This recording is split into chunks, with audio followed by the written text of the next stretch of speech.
have learned the nuclear medicine instruments.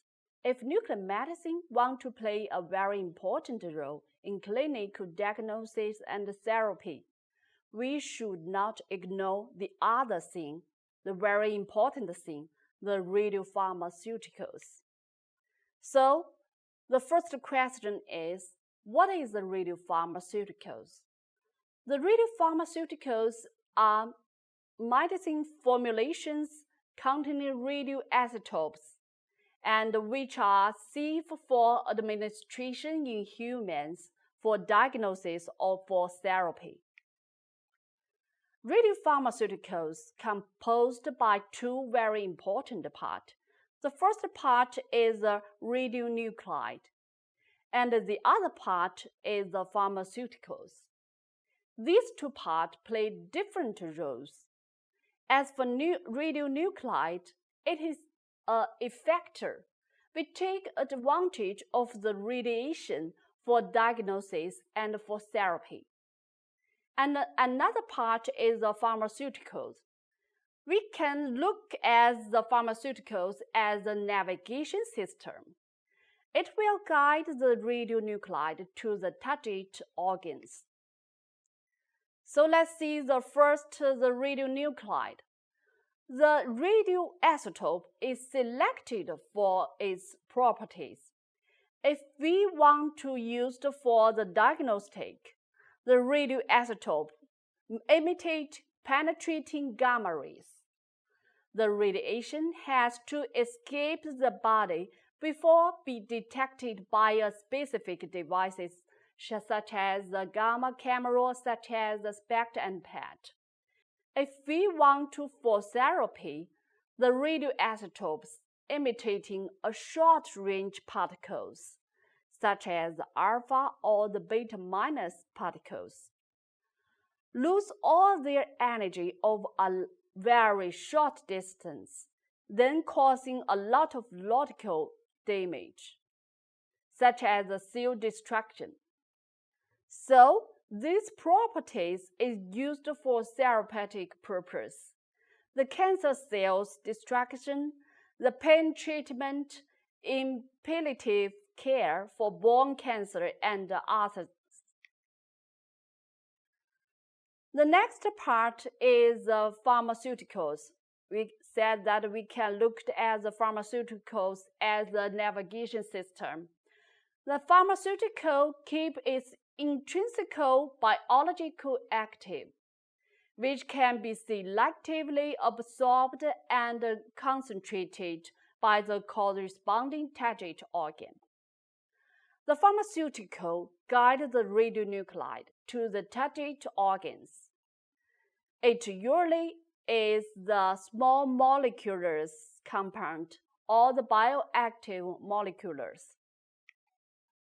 The radiopharmaceutical usually have no pharmacologic effect because in most cases they are used in tracer quantities.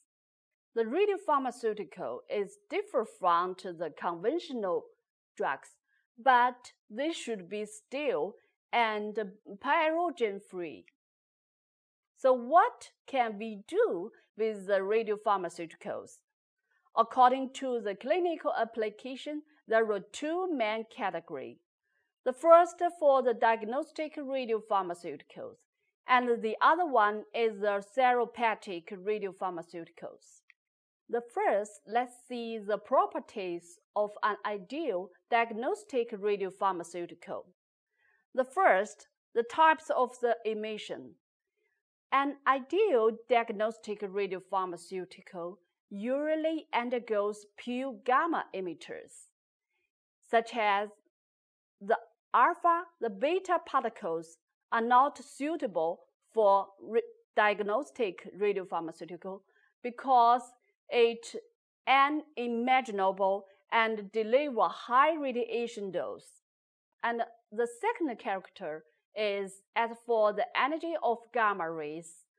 An ideal one usually is from 100 to 250 kilo electron volt, such as technetium-99m, such as indium-111.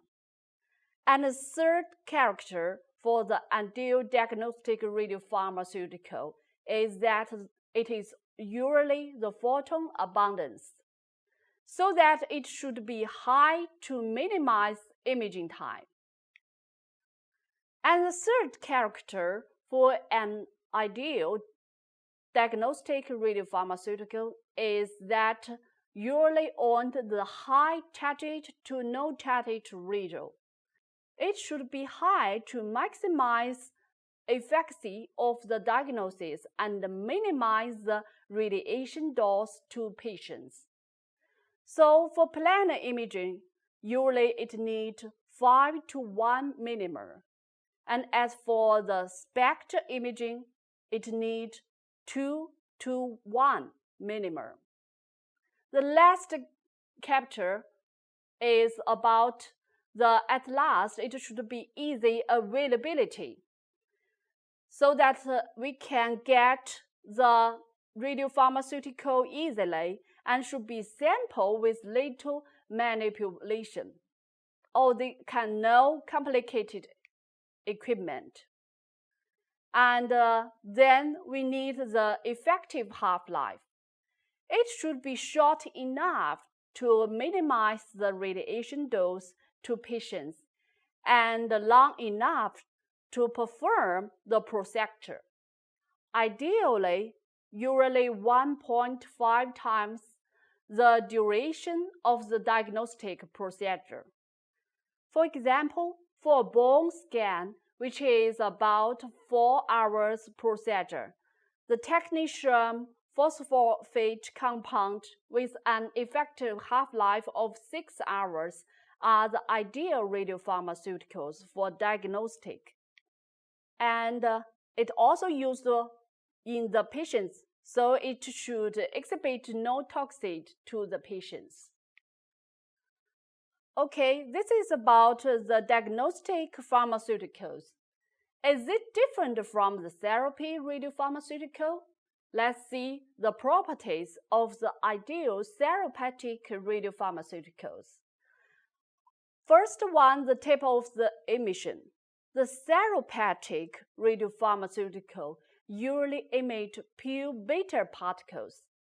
It is more containable and easier to detect it if spilled compared to beta particles.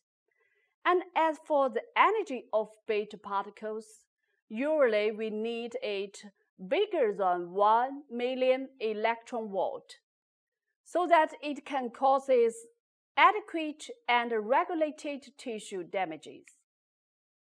When compared with the diagnostic radiopharmaceutical, the effective half-life is a little longer, more moderately long, usually 5 to 20 days, so that it can deliver enough dose to the target tissues. The same as the diagnostic radiopharmaceutical, it also has a high target to no target ratio. The high ratio results in damage to the target tissue with minimal dose to the other tissues. And it also needs easy availabilities. As we talked about, today we introduce the relative knowledges about the nuclear medicine instrumentation and the radiopharmaceuticals. Finally, let's make a summary of this lecture. First, we talk about the basic principle of nuclear medicine devices and the components of the nuclear medicine devices. Then we discuss the classification of nuclear medicine imaging devices, such as the gamma camera, such as the SPECT and PET. Last, we talk about the conception of radiopharmaceuticals and the properties of an ideal diagnostic or therapeutic radiopharmaceuticals. That's all for today. Thank you. Goodbye.